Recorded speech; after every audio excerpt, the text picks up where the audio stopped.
ರಾಣಿ ಚೆನ್ನಮ್ಮ ವಿಶ್ವವಿದ್ಯಾಲಯ ಬೆಳಗಾವಿಯ ಬಿಕಾಂನ ಪ್ರಥಮ ಸೆಮಿಸ್ಟರ್ನ ನನ್ನ ಪ್ರೀತಿಯ ವಿದ್ಯಾರ್ಥಿಗಳಿಗೆ BGS ಸ್ಪರ್ಧಾ ಅಕಾಡೆಮಿಗೆ ಸ್ವಾಗತ ಸುಸ್ವಾಗತ. ಆತ್ಮೀಯ ವಿದ್ಯಾರ್ಥಿಗಳೇ, ಬಿಕಾಂನ ಪ್ರಥಮ ಸೆಮಿಸ್ಟರ್ನ ಬೇಸಿಕ್ ಕನ್ನಡ ಪುಸ್ತಕ ಸಾಹಿತ್ಯ ಸೌಖ್ಯ ಈಗಾಗಲೇ ತಾವು ಬರೆದಿರುವ ಬಿಕಾಂ ಪ್ರಥಮ ಸೆಮಿಸ್ಟರ್ ಪರೀಕ್ಷೆ ಡಿಸೆಂಬರ್ ಜನವರಿ 2024-25ನೇ ಸಾಲಿನ ಈ ಪರೀಕ್ಷೆಯ ಪ್ರಶ್ನೆ ಪತ್ರಿಕೆಯ ಕೀ ಉತ್ತರಗಳನ್ನು ಇಲ್ಲಿ ಚರ್ಚೆ ಮಾಡ್ತಾ ಇದ್ದೇನೆ. ಇಲ್ಲಿ ಪ್ರಬಂಧ ಮಾದರಿಯ ಪ್ರಶ್ನೆಗಳು, ಟಿಪ್ಪಣಿ ಮಾದರಿಯ ಪ್ರಶ್ನೆಗಳು ಹಾಗೂ ಬಹು ಆಯ್ಕೆ ಅಥವಾ ಒಂದು ಅಂಕದ ಪ್ರಶ್ನೆಗಳನ್ನು ಇಲ್ಲಿ ಚರ್ಚೆ ಮಾಡ್ತಾ ಇದ್ದೇನೆ. ಇಲ್ಲಿ ಈಗಾಗಲೇ ತಿಳಿಸಿರುವ ಹಾಗೆ ಇದು 80 ಅಂಕಕ್ಕೆ ಇರುವಂಥ ಒಂದು ಪ್ರಶ್ನೆ ಪತ್ರಿಕೆ. 80 ಅಂಕಕ್ಕೆ ಇರುವ ಪ್ರಶ್ನೆ ಪತ್ರಿಕೆ. ಒಟ್ಟು ಅಂಕಗಳು ಇಲ್ಲಿ 80. ಅವಧಿ 3 ಗಂಟೆ ಅಂತ ಇದೆ. ಇಲ್ಲಿ ಮೊದಲೇ ಹೇಳಿದ ಹಾಗೆ ಭಾಷೆ ಹಾಗೂ ಬರಹದ ಶುದ್ಧಿಗೆ ಗಮನವನ್ನು ಕೊಡಲಾಗುವುದು. ಮುಂದಿನ ದಿನಮಾನಗಳಲ್ಲಿ ವಿದ್ಯಾರ್ಥಿಗಳು ಇದನ್ನು ಗಮನಿಸಬೇಕು. ಬರಹದ ಶುದ್ಧಿ ಮತ್ತು ನಿಖರವಾದ ಉತ್ತರಗಳಿಗೆ ಇಲ್ಲಿ ಗಮನವನ್ನು ಕೊಡಲಾಗುವುದು. ಇಲ್ಲಿ ಎಕ್ಸ್ಟ್ರಾ ಕ್ವೆಶನ್ಗಳನ್ನು ಕೂಡ ಕೊಟ್ಟಿರ್ತಾರೆ. ಬೇಕಾದ 3 ಪ್ರಶ್ನೆಗಳಿಗೆ ಇಲ್ಲಿ ದೀರ್ಘ ಉತ್ತರಕ್ಕೆ ಸಂಬಂಧಿಸಿದ ಪ್ರಶ್ನೆಗಳಿಗೆ ಉತ್ತರಿಸಬಹುದು. 10 ಅಂಕಕ್ಕೆ 3 ಪ್ರಶ್ನೆಗಳಿರ್ತವೆ. ಒಟ್ಟು 30 ಅಂಕ. ಈ ಭಾಗದಲ್ಲಿ ಪ್ರಬಂಧ ರೂಪದ ಪ್ರಶ್ನೆಗಳು ಅಂತಿವೆ. ಇಲ್ಲಿ 10 ಅಂಕಕ್ಕೆ ಎಷ್ಟು ಪೇಜ್ಗಳನ್ನು ಬರಿಬೋದು ಅಂತಂದರೆ ಕನಿಷ್ಠ 3 ಪೇಜು, ಗರಿಷ್ಠ 4 ಪೇಜ ಅಥವಾ 5 ಪೇಜ ಬರೆದ್ರೆ ನಿಮಗೆ 10ಕ್ಕೆ 8, 9 ಅಂಕಗಳು ಈ ಒಂದು ಪ್ರಶ್ನೆಗಳಿಗೆ ಬರಬಹುದು. ಬೇಕಾದ 3 ಪ್ರಶ್ನೆಗಳನ್ನು ಆಯ್ದುಕೊಂಡು ತಾವಿಲ್ಲಿ ಉತ್ತರಗಳನ್ನು ಬರಿಬೋದು. ಆಮೇಲೆ ಹೀಗೆ ಟಿಪ್ಪಣಿ ಅಂತಿದೆ. ಇಲ್ಲಿ 5 ಅಂಕಕ್ಕೆ ಟಿಪ್ಪಣಿಗಳನ್ನು ಕೇಳ್ತಾನೆ. 4 ಪ್ರಶ್ನೆಗಳಿಗೆ ಇಲ್ಲಿ ಉತ್ತರಿಸಬೇಕು. ಟಿಪ್ಪಣಿಗಳು ಬೇಕಾದ 4ಕ್ಕೆ ಉತ್ತರಿಸಿ. ಬೇಕಾದ 4ಕ್ಕೆ ಅಂದರೆ 20 ಅಂಕಕ್ಕೆ ಇಲ್ಲಿ ಟಿಪ್ಪಣಿಯನ್ನು ಕೇಳ್ತಾನೆ. ಇಲ್ಲಿ ಕವಿ ಪರಿಚಯ ಆಗಿರ್ಬೋದು, ಆಮೇಲೆ ಪಾತ್ರಗಳ ಪರಿಚಯ ಆಗಿರ್ಬೋದು, ಅಥವಾ ಪತ್ರದ ವಿಧಗಳು, ವ್ಯಾಕರಣಕ್ಕೆ ಸಂಬಂಧಿಸಿದ ಅಧಿಸೂಚನೆ ಎಂದರೇನು ಅದ್ರ ಕುರಿತಾಗಿ ಬರಿಬೋದು. ಪತ್ರಗಳ ವಿಧಗಳನ್ನು ಕೇಳಿದ್ದಾನೆ. ಅಧಿಸೂಚನೆ. ಇಲ್ಲಿ ಪಾತ್ರವನ್ನು ಕೇಳಿದ್ದಾನೆ. ಇದು ಕವಿ ಪರಿಚಯ ಬರಿಬೋದು. ಹಾಗಾದರೆ 5 ಅಂಕಕ್ಕೆ ಎಷ್ಟನ್ನು ಇಲ್ಲಿ ಬರಿಬೋದು ಅಂತಂದರೆ ಇಲ್ಲಿ 5 ಅಂಕಕ್ಕೆ ಕನಿಷ್ಠ 1.5 ಪೇಜನ್ನು ಬರಿಬೋದು, ಗರಿಷ್ಠ 2 ಪೇಜನ್ನು ಇಲ್ಲಿ 5 ಅಂಕಕ್ಕೆ ತಾವು ಬರಿಬೋದು. ಆಮೇಲೆ ಮುಂದೆ ವಿಷಯ ಬಹಳಷ್ಟು ಸಂಗ್ರಹ ಇದ್ದರೆ 3 ಪೇಜ ಬರೆದರೂ ಕೂಡ ನಿಮಗೆ 5 ಮತ್ತು 4 ಅಂಕಗಳು ಇಲ್ಲಿ ಸಿಗ್ಬೋದು. ವಿದ್ಯಾರ್ಥಿಗಳು ಮುಂದಿನ ಅವಧಿಯಲ್ಲಿ ಇದನ್ನು ಫಾಲೋ ಮಾಡಬೇಕು. ಆಮೇಲೆ ಮುಂದೆ ಇಲ್ಲಿ ಸಂದರ್ಭ ಸಹಿತ ಸ್ವಾರಸ್ಯ. ಇದು ಇಲ್ಲಿವರೆಗೆ ಈ ಡಿಗ್ರಿ ವಿಭಾಗಕ್ಕೆ ಹೋದ ಒಂದು NEP ಪಠ್ಯಕ್ರಮದಲ್ಲಿ ಇದು ಇರಲಿಲ್ಲ. ಈಗ SCP ಪಠ್ಯಕ್ರಮದಲ್ಲಿ ಸಂದರ್ಭದೊಡನೆ ಸ್ಪಷ್ಟೀಕರಿಸಿರಿ ಅನ್ನುವಂಥ ಒಂದು ವಿಷಯವನ್ನು, ಒಂದು ರೀತಿಯಾದ ಪ್ರಶ್ನೆಗಳನ್ನು ಇಟ್ಟಿದ್ದಾನೆ. ಈಗಾಗಲೇ ವಿದ್ಯಾರ್ಥಿಗಳು ಈ ಸಂದರ್ಭ ಸಹಿತ ಸ್ವಾರಸ್ಯವನ್ನು ವಿವರಿಸಿ ಅನ್ನೋದನ್ನು PUC ಹಂತದಲ್ಲಿ ತಾವು ಕಲಿತುಕೊಂಡು ಬಂದಿರ್ತೀರ. ಆದರೆ ಇಲ್ಲಿ ಇದನ್ನು 5 ಅಂಕಕ್ಕೆ ಕೇಳ್ತಾನೆ. ಅದನ್ನೇ ನಾವಿಲ್ಲಿ ಸ್ವಲ್ಪ ದೀರ್ಘವಾಗಿ ಆಯ್ಕೆ, ಸಂದರ್ಭ, ಸ್ವಾರಸ್ಯ ಮತ್ತು ವಿವರಣೆ ಅನ್ನುವಂಥ ಹಂತಗಳನ್ನು ಉಪಯೋಗಿಸಿಕೊಂಡು ನಾವಿಲ್ಲಿ ಸಂದರ್ಭ ಮತ್ತು ಸ್ವಾರಸ್ಯವನ್ನು ಬರಿಬೇಕಾಗ್ತದೆ. ಹಾಗಾದರೆ 5 ಅಂಕಕ್ಕೆ ಎಷ್ಟು ಬರಿಬೋದು ಅಂತಂದರೆ ಕನಿಷ್ಠ ಇಲ್ಲಿ 1.5 ಪೇಜ್ ಬರಿಬೋದು. ಇಲ್ಲ ಅಂತಂದರೆ 2 ಅಥವಾ 3 ಪೇಜ್ಗಳನ್ನು ಸಂದರ್ಭ ಸ್ವಾರಸ್ಯ ಬರಿಬೋದು. ಇಲ್ಲಿ ಸಂದರ್ಭ 1.5ರಿಂದ 2.5 ಪೇಜ್ ಬರೆದ್ರೆ ಇದು ಒಂದು ಉತ್ತಮವಾದ ಉತ್ತರ ಆಗ್ತದೆ. ಹಾಗಾದರೆ ಇನ್ನು ಮುಂದೆ ಇದಾದ ಮೇಲೆ 1 ಅಂಕದ ಪ್ರಶ್ನೆಗಳನ್ನು ಕೇಳಲಾಗ್ತದೆ. ಇಲ್ಲಿಯೂ ಕೂಡ ಬೇಕಾದ 3 ಪ್ರಶ್ನೆಗಳಿಗೆ ಉತ್ತರಿಸ್ಬೋದು. ಇಲ್ಲಿ ಆರಂಕುಶ ವಿಟ್ಟೊಡಂ ನೆನೆವುದೆನ್ನ ಮನಂ ಬನವಾಸಿ ದೇಶಮಂ ಅಂತಿದೆ. ಕುಮಾರವ್ಯಾಸ ಹಾಡಿದನೆಂದರೆ ಕಲಿಯುಗ ದ್ವಾಪರಯುಗವಾಗುವುದು. ಕೊಡುವಾತನೇ ಮೃಡನು, ಪಡೆವಾತನೇ ನರನು. ಮನುಷ್ಯನ ಮೈ ಬಣ್ಣ ಸೌಂದರ್ಯಕ್ಕೆ ಒಂದು ಪ್ರಮಾಣವಲ್ಲ, ಅದು ಬೈತಲೆಯಂತೆ ಒಂದೇ ರಸ್ತೆ ಇರುವ ಊರು. ಹೀಗೆ ಈ ಪ್ರಶ್ನೆಗಳಿಗೆ ನೀವು ಆಯ್ಕೆಯನ್ನು ಅಲ್ಲಿ ಬರೆದ್ರೆ ಆಯ್ಕೆ, ಸಂದರ್ಭ, ಸ್ವಾರಸ್ಯ, ವಿವರಣೆ, ಹೀಗೆ ಈ ರೀತಿಯಾದ ಹಂತಗಳನ್ನು ನೀವು ಬಳಸಿಕೊಂಡು ಬರೆದ್ರೆ ನಿಮಗೆ ಉತ್ತಮವಾದ 5ಕ್ಕೆ 5 ಅಥವಾ 4 ಅಂಕಗಳು ಬರುವ ಸಾಧ್ಯತೆ ಇರುತ್ತವೆ. ಇನ್ನು 1 ಅಂಕದ ಪ್ರಶ್ನೆಗಳು. ಈ 1 ಅಂಕದ ಪ್ರಶ್ನೆಗಳಿಗೆ ನಾನಿಲ್ಲಿ ಉತ್ತರಗಳನ್ನು ಕೊಟ್ಟಿದ್ದೇನೆ.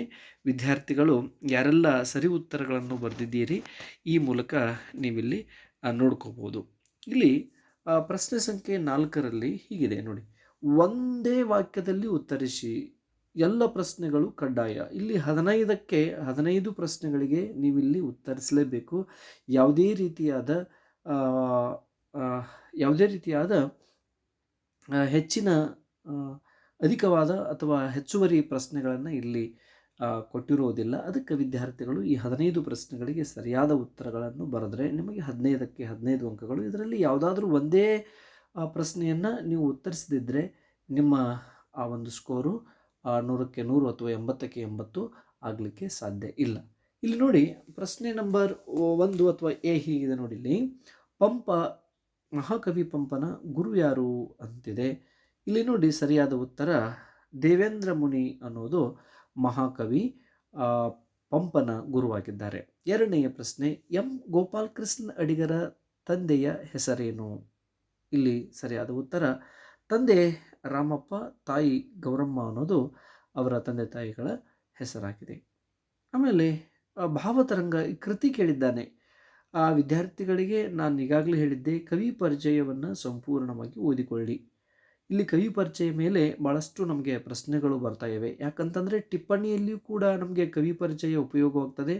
ಹೀಗೆ 1 ಅಂಕದಲ್ಲಿಯೂ ಕೂಡ ಕವಿ ಪರಿಚಯ ನಮಗೆ ಉಪಯೋಗವಾಗ್ತದೆ. ಅದಕ್ಕೆ ವಿದ್ಯಾರ್ಥಿಗಳು ಮುಂದಿನ ಒಂದು ಅವಧಿಯಲ್ಲಿ ನೀವು ಈ ಕವಿ ಪರಿಚಯವನ್ನು ಸಂಪೂರ್ಣವಾಗಿ ನೋಡಿಕೊಳ್ಳಬಹುದು. ಭಾವತರಂಗ ಅನ್ನುವಂಥ ಒಂದು ಕೃತಿ, ಇದು ಯಾರ ಕವನ ಸಂಕಲನವಾಗಿದೆ? ಇದಕ್ಕೆ ಸರಿಯಾದ ಉತ್ತರ ಎಂ ಗೋಪಾಲಕೃಷ್ಣ ಅಡಿಗರ ಕವನ ಸಂಕಲನ ಆಗಿದೆ. ಇನ್ನು ಮುಂದಿನ ಪ್ರಶ್ನೆ, ಕುವೆಂಪು ಅವರ ಪೂರ್ಣ ಹೆಸರೇನು? ಇದೆಲ್ಲರಿಗೂ ಕೂಡ ಸಾಮಾನ್ಯವಾಗಿ ಗೊತ್ತಿರುವಂಥ ಉತ್ತರ ಕುಪ್ಪಳ್ಳಿ ವೆಂಕಟಪ್ಪ ಪುಟ್ಟಪ್ಪ ಅನ್ನೋದು ಅವರ ಒಂದು ಸಾಮಾನ್ಯವಾದ ಹೆಸರು. ಪಂಪ ಪ್ರಶಸ್ತಿ ಪಡೆದ ಮೊದಲ ಕವಿ ಯಾರು? ಇದು ಕೂಡ ಸರಿಯಾದ ಉತ್ತರ. ಕುವೆಂಪು ಅವರು ಪಂಪ ಪ್ರಶಸ್ತಿಯನ್ನು ಪಡೆದ ಮೊದಲ ಕವಿಗಳು ಆಗಿರ್ತಾರೆ. ಆಮೇಲೆ ಮುಂದಿನ ಪ್ರಶ್ನೆ, ಅಂಬಿಕಾತನಯ ದತ್ತ ಇದು ಯಾರ ಕಾವ್ಯ ನಾಮ ಆಗಿದೆ? ಇದು ಕೂಡ ಎಲ್ಲರಿಗೂ ಗೊತ್ತಿರುವಂಥ ಸಾಮಾನ್ಯವಾದ ಉತ್ತರ. ದ.ರಾ ಬೇಂದ್ರೆಯವರ ಕಾವ್ಯನಾಮ ಅಂಬಿಕಾತನಯ ದತ್ತ ಆಗಿದೆ. ಆಮೇಲೆ ಬೇಂದ್ರೆಯವರಿಗೆ ಜ್ಞಾನಪೀಠ ಪುರಸ್ಕಾರ ದೊರೆತ ವರ್ಷವನ್ನು ಇಲ್ಲಿ ಕೇಳಿದ್ದಾನೆ. ಹಾಗಾದರೆ 1973ರಲ್ಲಿ ಬೇಂದ್ರೆಯವರಿಗೆ ಜ್ಞಾನಪೀಠ ಪ್ರಶಸ್ತಿ ಬರ್ತದೆ. ಆಮೇಲೆ ಸರ್ವಜ್ಞನ ಜನ್ಮಸ್ಥಳ ಯಾವುದು ಅನ್ನೋದನ್ನು ಇಲ್ಲಿ ಕೇಳಾಗ್ತದೆ ಪ್ರಶ್ನೆ. ಧಾರವಾಡ ಜಿಲ್ಲೆಯ ಅಬಲೂರು ಅಥವಾ ಅಂಬಲೂರು ಅನ್ನೋದು ಬೇಂದ್ರೆಯ ಜನ್ಮಸ್ಥಳವಾಗಿದೆ. ಅದಕ್ಕಾಗಿ ವಿದ್ಯಾರ್ಥಿಗಳು ಇಷ್ಟು ನೋಡ್ಕೊಳ್ಳೋಣ. ಮುಂದೆ ಆಶೀಶ್ ನಂದಿಯವರ ಜನ್ಮಸ್ಥಳವನ್ನು ಕೇಳಿದ್ದಾನೆ. ಇಲ್ಲಿ ಆಶೀಶ್ ನಂದಿಯವರ ಜನ್ಮಸ್ಥಳ ಬಿಹಾರ ರಾಜ್ಯದ ಬಾಗಲಪುರ ಅನ್ನೋದು ಆಶೀಶ್ ನಂದಿಯವರ ಜನ್ಮಸ್ಥಳವಾಗಿದೆ. ಮುಂದಿನ ಪ್ರಶ್ನೆ, ರಾಮ್ ಮನೋಹರ್ ಲೋಹಿಯಾ ಅವರ ತಂದೆ ತಾಯಿಗಳ ಹೆಸರನ್ನು ಕೇಳಲಾಗಿದೆ.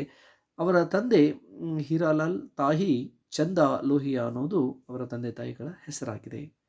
ಆಮೇಲೆ ಕೆ.ವಿ. ಸುಬ್ಬಣ್ಣ ಅವರ ಪೂರ್ಣ ಹೆಸರು ಏನು?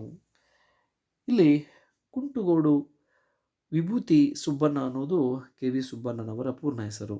ಆಮೇಲೆ ಪಾತ್ರದ ಹೆಸರುಗಳನ್ನು ಕೂಡ ಇಲ್ಲಿ ಕೇಳಲಾಗ್ತದೆ. ಅದಕ್ಕಾಗಿ ವೆಂಕಟಿಗನ ಹೆಂಡತಿ ಅನ್ನುವಂಥ ಪಾಠದಲ್ಲಿ ಬರುವಂಥ ವೆಂಕಟಿಗನ ಹೆಂಡತಿಯ ಹೆಸರು ಏನು ಅಂತ ಕೇಳಿದರೆ ಇಲ್ಲಿ ರಂಗಿ ಅನ್ನೋದು ಆತನ ಹೆಂಡತಿಯ ಹೆಸರು. ಆಮೇಲೆ ವೈದೇಹಿಯವರ ತಾಯಿಯ ಹೆಸರೇನು ಅಂತಿದೆ. ವೈದೇಹಿಯವರ ತಾಯಿಯ ಹೆಸರು ಮಹಾಲಕ್ಷ್ಮಿ. ಮುಂದೆ ಅಮೃತಮತಿಯ ಸ್ವಗತ ಇದು ಯಾರ ಕವನ ಸಂಕಲನ ಆಗಿದೆ? ಇದು ಎಚ್.ಎಲ್. ಪುಷ್ಪ ಅವರ ಕವನ ಸಂಕಲನ ಆಗಿದೆ. ಎಚ್.ಎಲ್. ಪುಷ್ಪ ಅವರು ಅಮೃತಮತಿಯ ಸ್ವಗತ ಲಹರಿ ಅಂತಕ್ಕಂಥದ್ದನ್ನು ಬರೀತಾರೆ. ಇದು ಅವರ ಒಂದು ಕವನ ಸಂಕಲನದ ಹೆಸರಾಗಿದೆ. ಆಮೇಲೆ ಮುಂದೆ ಕೊನೆಯ ಪ್ರಶ್ನೆ, ಸುತ್ತೋಲೆ ಎಂದರೇನು? ಈ ವ್ಯಾಕರಣ ಭಾಗದಲ್ಲಿ ಬರುವಂಥ, ಕೌಶಲ್ಯ ಕನ್ನಡದಲ್ಲಿ ಬರುವಂಥ ಪ್ರಶ್ನೆಗಳನ್ನು ಕೂಡ 1 ಅಂಕಕ್ಕೆ ಕೇಳಲಾಗ್ತದೆ. ವಿದ್ಯಾರ್ಥಿಗಳು ಅವುಗಳ ಡೆಫಿನೇಷನ್ಗಳನ್ನು ಕೂಡ, ಅರ್ಥಗಳನ್ನು ಕೂಡ ನೋಡ್ಕೋಬೇಕು, ಓದ್ಕೋಬೇಕು. ಒಂದೇ ವಿಷಯವನ್ನು, ಸುತ್ತೋಲೆ ಎಂದರೇನು ಅಂತಿದೆ, ಇದಕ್ಕೆ ಸರಿಯಾದ ಉತ್ತರ, ಒಂದೇ ವಿಷಯವನ್ನು ಅನೇಕ ಇಲಾಖೆಗಳಿಗೆ ಅಥವಾ ಅನೇಕ ಜನರಿಗೆ ಹೊರಡಿಸುವ ಸೂಚನಾ ಪತ್ರವನ್ನು ಸುತ್ತೋಲೆ ಎಂದು ಕರೆಯುವರು ಅಂತಂದು ಇಲ್ಲಿ ಸರಿಯಾದ ಉತ್ತರ. ವಿದ್ಯಾರ್ಥಿಗಳು ಯಾರೆಲ್ಲ ಇಷ್ಟು ಪ್ರಶ್ನೆಗಳಿಗೆ ಸರಿಯಾದ ಉತ್ತರಗಳನ್ನು ಬರೆದಿದ್ದೀರಿ, ಇವು 1 ಅಂಕದಲ್ಲಿ ಯಾವುದಾದ್ರೂ ಒಂದೇ ಒಂದು ಪ್ರಶ್ನೆಗೆ ನೀವು ಉತ್ತರಿಸಿದ್ರೆ ನಿಮ್ಮದು 1 ಅಂಕ ಕಡಿಮೆ ಅಂತಾಗ್ತದೆ. ಯಾರೆಲ್ಲ ವಿದ್ಯಾರ್ಥಿಗಳು ಇಷ್ಟು ಪ್ರಶ್ನೆಗಳಿಗೆ ಉತ್ತರಗಳನ್ನು ಸರಿಯಾಗಿ ಬರೆದಿದ್ದೀರಿ, ನೀವು ಇಲ್ಲಿ ನೋಡ್ಕೋಬೋದು. ಇಲ್ಲಿ ಇರುವಂಥ ಕೀ ಉತ್ತರಗಳು ಎಂ ಗೋಪಾಲಕೃಷ್ಣ ಅಡಿಗ ಅವರ ತಂದೆ ಹೆಸರಾಗಿರ್ಬೋದು, ಮಹಾಕವಿ ಪಂಪ ದೇವೇಂದ್ರ ಮುನಿ, ಹೀಗೆ ಇಲ್ಲಿ ಇರುವಂಥ ಉತ್ತರಗಳನ್ನು ನೋಡಿಕೊಳ್ಳಿ. ಓಕೆ, ಇಲ್ಲಿವರೆಗೆ ಈ ಒಂದು ವಿಡಿಯೋವನ್ನು ವೀಕ್ಷಣೆ ಮಾಡಿದ್ದಕ್ಕೆ ತಮಗೆ ಅನಂತ ಧನ್ಯವಾದಗಳು. Thank you.